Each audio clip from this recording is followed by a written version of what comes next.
Bismillahirrahmanirrahim. Assalamualaikum warahmatullahi wabarakatuh.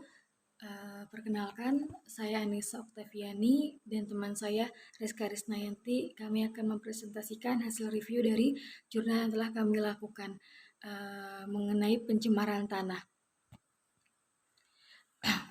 Definisi dari pencemaran tanah adalah suatu keadaan di mana bahan kimia buatan manusia masuk dan mengubah lingkungan tanah alami.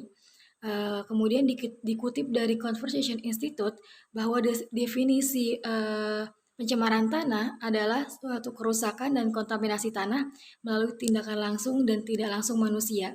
Polusi menyebabkan perubahan tanah baik bersifat sementara maupun bersifat permanen. Adapun penyebab dari pencemaran tanah yaitu pengundulan hutan dan erosi tanah, kegiatan pertambangan, industrialisasi, tempat pembuangan sampah dan limbah manusia, kegiatan konstruksi dan limbah nuklir. Kemudian di sini saya menggunakan minyak mentah sebagai contoh dari kegiatan pencemaran tanah akibat kegiatan industri. Seperti yang kita ketahui bahwa minyak mentah merupakan campuran senyawa organik alami yang banyak ditemukan di bawah permukaan bumi. Minyak biasanya digunakan sebagai bahan bakar kendaraan atau mesin dan juga sebagai bahan baku kimia. Oleh karena itu, minyak perlu diangkut dari titik pengeboran ke industri pengolahan. Akan tetapi, banyak terjadi tumpahan dan juga kebocoran ketika melakukan pengangkutan dan juga mengakibatkan minyak tersebut bercampur dengan tanah. Adanya pencemaran tanah yang tinggi, terutama tumpahan minyak yang menghambat kegiatan pertanian dan membahayakan kehidupan, yang mengakibatkan hilangnya keanekaragaman hayati. Nah, kemudian bahan dan juga metode yang digunakan yaitu bahannya menggunakan tanah yang terkontaminasi oli kendaraan untuk isolasi pendegradasian oli mesin. Sekitar 1 gram sampel tanah yang terkontaminasi dimasukkan ke dalam botol berisi 9 mili kaldu kedelai tripsikes dan diinkubasi pada suhu 28 derajat Celcius selama 24 jam.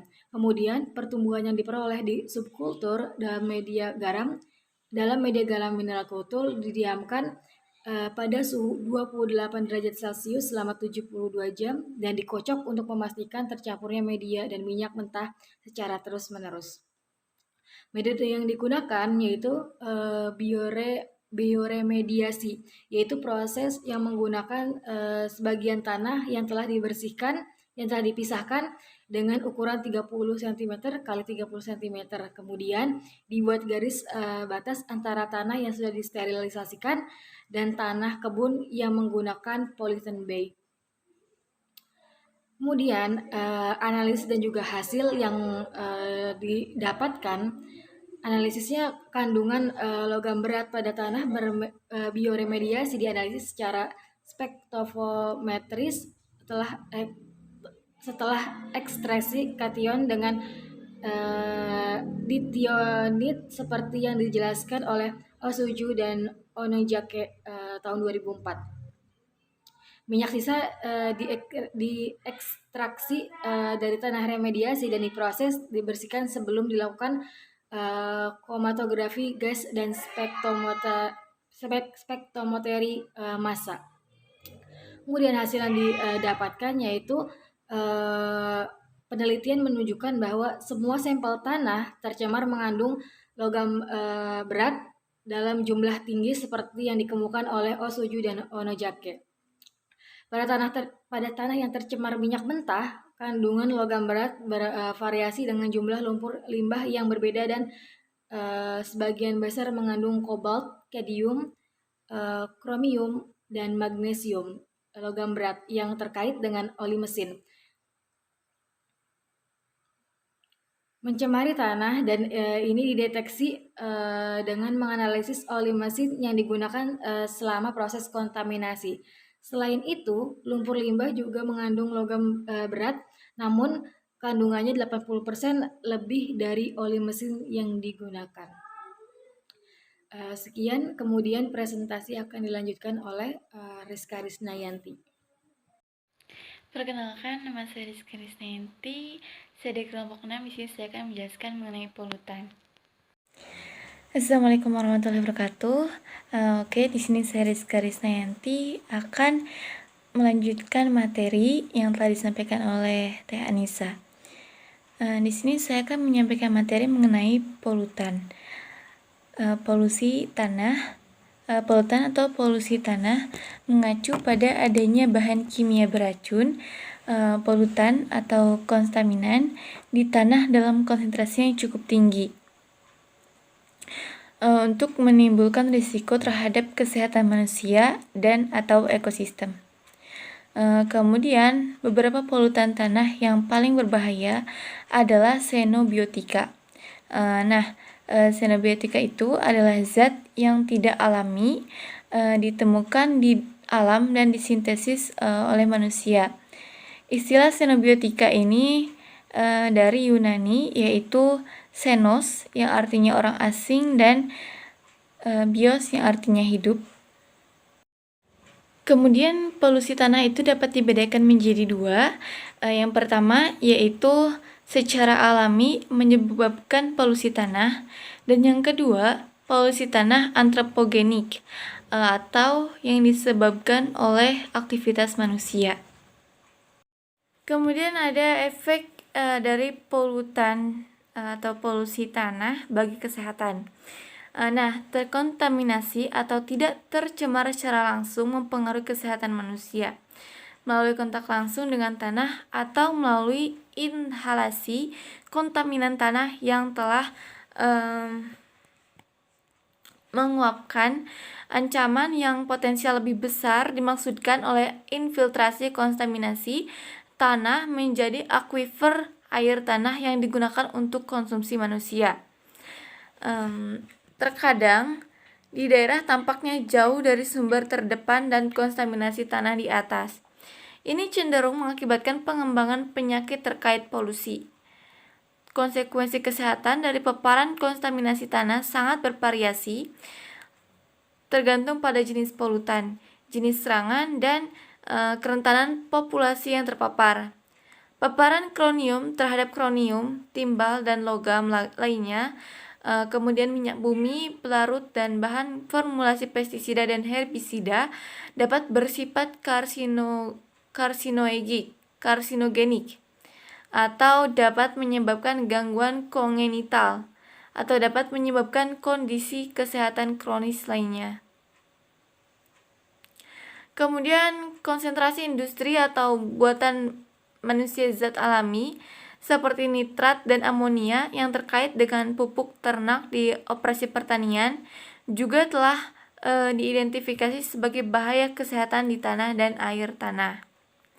Paparan kronis terhadap benzena pada konsentrasi yang cukup diketahui dikaitkan dengan kejadian leukemia yang lebih tinggi. Kemudian merkurius dan cyclodiones diketahui menginduksi kejadian kerusakan ginjal yang lebih tinggi dan beberapa penyakit irreversible. Itu dampaknya bagi kesehatan sangat berpengaruh besar sekali. Polusi terhadap tanah, bukan hanya terhadap tanah, tapi juga bisa mencemari air. Kemudian efek ekosistem. Tidak terduga, kontaminan tanah dapat memiliki konsekuensi yang sangat penting bagi ekosistem. Ada perubahan kimia radikal yang dapat timbul dari adanya bahan kimia berbahaya bahkan pada konsentrasi rendah spesies kontaminan. Perubahan ini dapat terwujud dalam perubahan metabolisme mikroorganisme endemik dan pendahuluan antropoda di lingkungan tanah tertentu. Hasilnya bisa menjadi pemberantasan virtual dari beberapa rantai makanan utama yang pada gilirannya dapat memiliki konsekuensi besar untuk predator atau spesies konsumen. Bahkan, jika efek kimiawi pada bentuk kehidupan yang lebih rendah kecil, tingkat piramida yang lebih rendah dari rantai makanan bisa menelan ehen bahan kimia yang biasanya menjadi lebih konsentrasi untuk masing-masing mengkonsumsi rangkai makanan rangkir rantai makanannya. Banyak dari efek ini sekarang diketahui seperti konsentrasi bahan DDT yang terus-menerus bagi konsumen cacat, yang menyebabkan pelemahan kantong telur, peningkatan kematian, dan kepunahan potensi spesies. Kemudian selanjutnya itu ada contoh dari pertambangan, dampak penambangan terhadap polusi tanah. Penambangan itu adalah rangkaian kegiatan dalam rangka upaya pencarian, penambangan, penggalian, pengolahan, pemanfaatan, dan penjualan bahan. Penjualan bahannya tentu bahan galian seperti mineral, batu bara, panas bumi, dan migas. Indonesia merupakan salah satu negara terbesar penghasil batu bara di dunia. Kegiatan penambangan apabila dilakukan di kawasan hutan dapat merusak ekosistem hutan. Apabila tidak dikelola dengan baik, penambangan dapat menyebabkan kerusakan lingkungan secara keseluruhan dalam bentuk pencemaran air, tanah, dan udara.